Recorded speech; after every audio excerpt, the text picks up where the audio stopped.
What's up guys? Welcome back to Vids Moto. Today, nandito tayo sa Pasig Rainforest RC Park para i-test itong upgraded MN300 natin. Tingnan natin kung hanggang saan ang kaya niya sa trail na ito. Unang obstacle pa lang, puro bato na agad.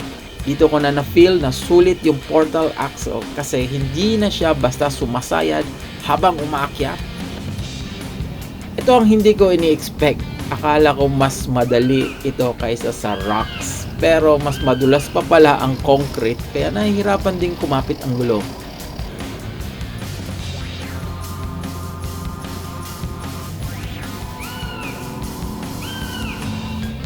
Next naman itong bridge section. Hindi kailangan ng mabilis na takbo dito. Kailangan lang dahan-dahan at tama ang linya para hindi mahulog.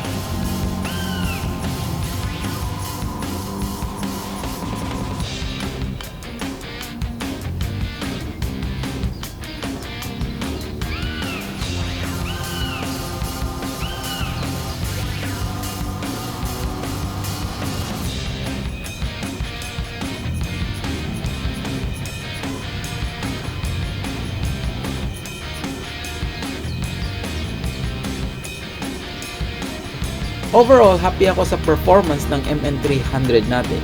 Di naman siya perfect pero para sa budget trail crawler, mas capable siya kaysa sa inaasahan ko.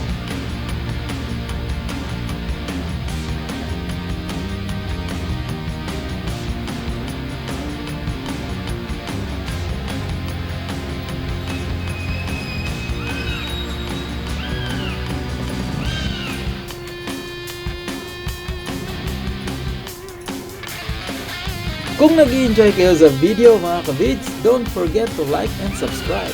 Maraming salamat sa panonood and I'll see you sa next trail.